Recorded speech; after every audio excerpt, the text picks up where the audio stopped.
Next participant है Eva Vivesh. New Era Educational Complex. Eva Vivesh.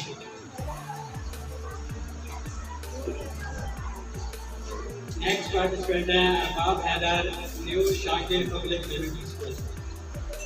Ahbab Haidar.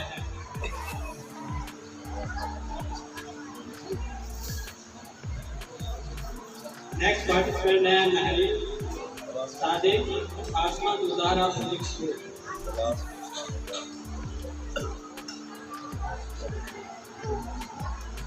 Sahib सदर और हाज़रीन किराम, अस्सलाम वालेकुम।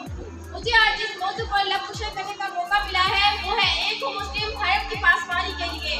जनाब सदर, ये बात पूरे आलम में रोज़े रोशन की तरह आया है कि मुसलमान एक मुस्तक़िल कौम की हैसियत रखते हैं और इसके आसार सिर्फ खित्ते में नहीं बल्कि पूरी दुनिया में मौजूद है। मगर ये बात मुझे इंतहाई अफसोस से कहनी पड़ती है कि इत्तेहाद और इत्तेफाक की किल्लत के बायस हर एक ने अपना नजरिया और राय अपना ली है। हम अपनी कसीर तादाद होने के बावजूद भी हर शोबे जिंदगी में ज़वाल और इंतशार का शिकार है और इस सब का सबब एक ही है, हमारा निफाक।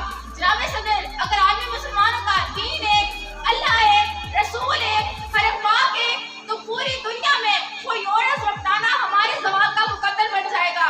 जनाब सदर, मैं देखती हूँ कि तागूती ताकतें हमें सफाई हस्ती से मिटाने के लिए कोशां हैं। अगर वो इस काम को अंजाम देने के लिए मुतहिद हो सकते हैं तो हम क्यों नहीं। बड़े हजर के नीली फार्म से मंजिल मुसलमान की, बड़े हजर के नीली फार्म से मंजिल मुसलमान की, सारी जिसके करते रहा हो वो कारवां दूर है।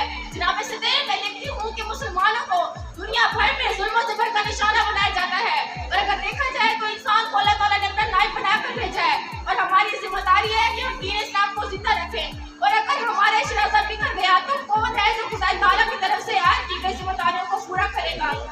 खुदा ने आज तक उस कौम की हालत नहीं बदली, खुदा ने आज तक उस कौम की हालत नहीं बदली, ना हो जिसको ख्याल आप अपनी हालत बदलने का। जनाब सदर,